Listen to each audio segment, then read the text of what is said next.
రా నాయనా, వచ్చి కూర్చో. స్వామి, నా సమస్యను మీరే పరిష్కరించాలి స్వామి. పరిష్కరిస్తాను గాని నువ్వు స్నానం చేసి ఎన్ని రోజులైందిరా మూర్ఖుడా? మన గురించి స్వామి కూడా తెలిసిపోయింది. మీకెలా తెలిసింది స్వామి? నీ నుంచి వచ్చే కంపు దెబ్బకి నేను లెమన్ రైస్ కోసమని పెట్టుకున్న నిమ్మకాయ ఎలా వాడిపోయిందో చూడురా మూర్ఖుడా. నీ సమస్య ఏంటో చెప్పు నాయనా. స్వామి, నా ఫ్రెండ్ డబ్బులు తీసుకుని సంవత్సరం అయింది స్వామి. ఇవ్వమని అడుగుతుంటే ఇవ్వని పోరా, ఏం చేసుకుంటావు చేసుకోపోరా అంటున్నాడు స్వామి. మీరే వాడికి చేతబడి చేసి నా డబ్బులు నాకు తిరిగిచ్చేటట్లు చేయండి స్వామి.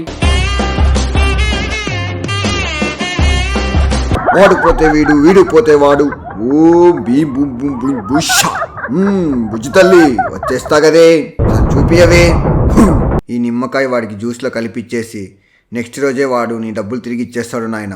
సరే స్వామి, నాకు నా డబ్బులు తిరిగి వస్తాయని నమ్మకం వచ్చింది స్వామి. మీరు చేతబడి చేసిన దానికి ఈ 5,116 తీసుకోండి స్వామి. 5,116 ఇస్తున్నావంటే నీ ఫ్రెండ్ నీకు చాలా డబ్బులు ఇవ్వాలి కదా నాయనా. చాలా ఏం లేదు స్వామి. ఓ రోజు వాడు ఫోన్ చేసి బండ్లో పెట్రోల్ అయిపోయిందని 100 రూపాయలు వేయరని ఫోన్ పే ఇప్పించుకున్నాడు స్వామి. ఆ డబ్బులు ఇంతవరకు ఇలా స్వామి.